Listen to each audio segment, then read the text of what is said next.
Bismillahirrahmanirrahim. Assalamualaikum warahmatullahi wabarakatuh.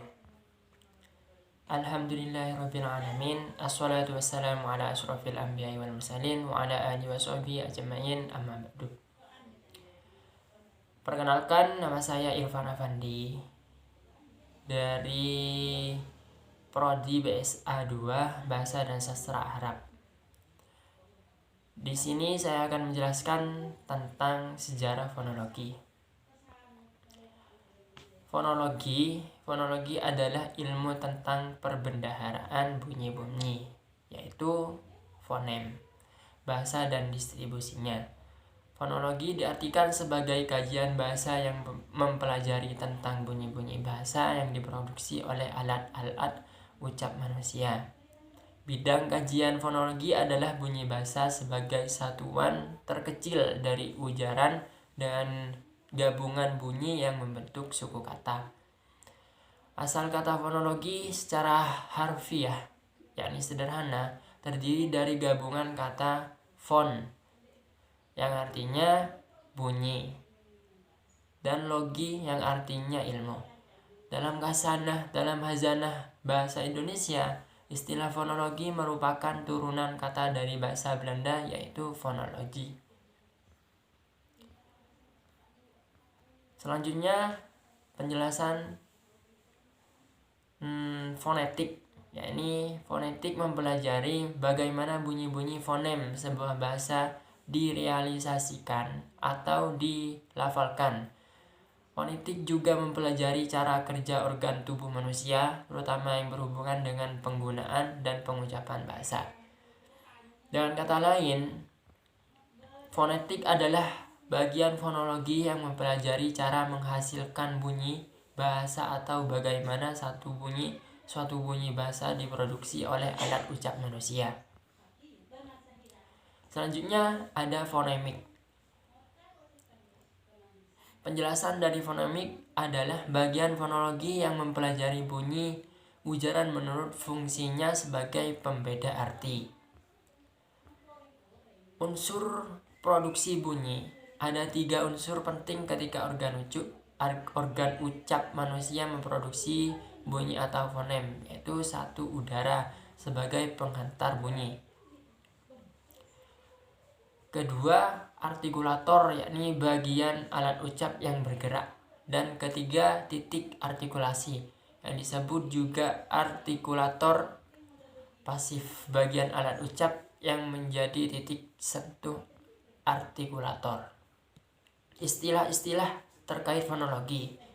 Ada beberapa istilah lain yang berkaitan dengan fonologi, antara lain fona, fonem, vokal, dan konsonan. Yang pertama, fona adalah bunyi ujaran yang bersifat netral atau masih belum terbukti membedakan arti. Sedangkan fonem adalah satuan bunyi ujaran terkecil yang membedakan arti. Variasi fonem karena pengaruh lingkungan yang dimasuki disebut alofon. Gambar atau lambang fonem dinamakan huruf. Jadi fonem berbeda dengan huruf.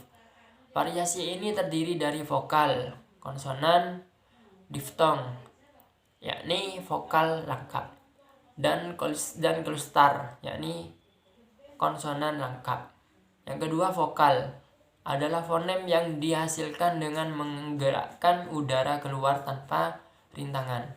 Dalam bahasa, khususnya bahasa Indonesia, terdapat huruf vokal. Huruf vokal merupakan huruf-huruf yang dapat terdiri tunggal dan menghasilkan bunyi sendiri. Huruf vokal terdiri atas A, I, U, E, dan O. Huruf vokal sering pula disebut huruf hidup. Yang kedua, konsonan adalah fonem yang dihasilkan dengan menggerakkan udara keluar dengan rintangan. Dalam hal ini, yang dimaksud dengan rintangan adalah terhambatnya udara keluar oleh adanya gerakan atau perubahan posisi artikulator.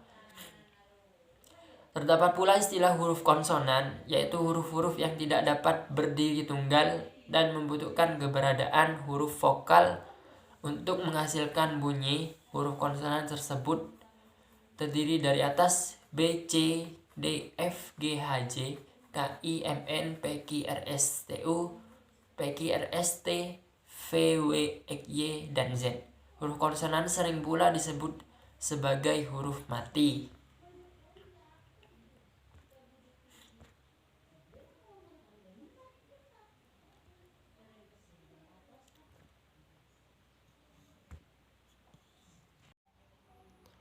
Selanjutnya penjelasan tentang aliran fonologi.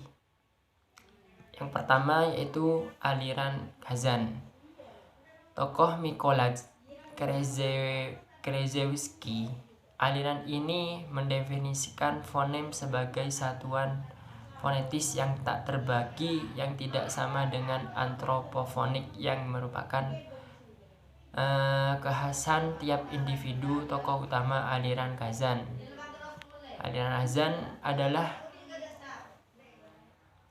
menurut linguis ini, bunyi-bunyi yang secara fonetis berlainan disebut alternan, yang berkerabat secara histeris dan etimologis. Jadi meskipun dilafalkan berbeda, bunyi-bunyi itu berasal dari satu bentuk yang sama.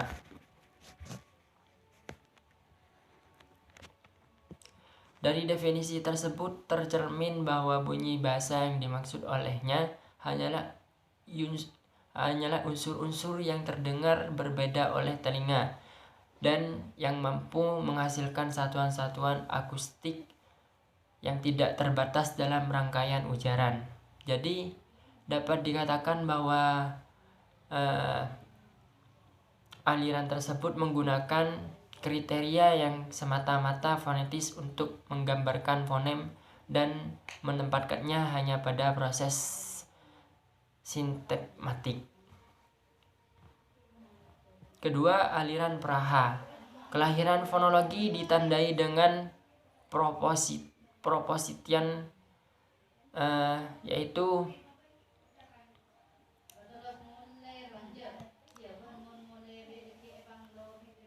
aliran yang membedakan bunyi bahasa tertentu dari yang lain sebagai cara untuk membedakan makna kata. Jadi konsep fonem merupakan sejumlah ciri pembeda, yakni ciri distinktif. Yang ketiga yakni aliran Amerika. Tokoh aliran ini adalah yang bernama Edward Sapir, seorang etnolog dan linguis yang terutama meneliti bahasa-bahasa Indian Amerika. Menurutnya, sistem fonologi bersifat fungsional. Kiprah Sapir diteruskan oleh penerusnya dari Yale, Leonard, yang karyanya Linguist menjadikan dirinya bapak linguis Amerika selama 25 tahun. Pada buku ini, Bumfield menjelaskan banyak hal tentang definisi-definisi mutakhir tentang fonem.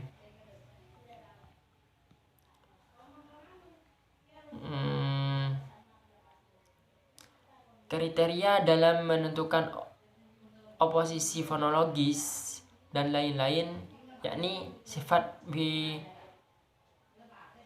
behavis dan anti-mentalis. Bloomfield mengantarkannya pada konsep tentang komunikasi sebagai perilaku di mana setiap stimulus, yakni ujaran penutur, memunculkan reaksi mitra tutur.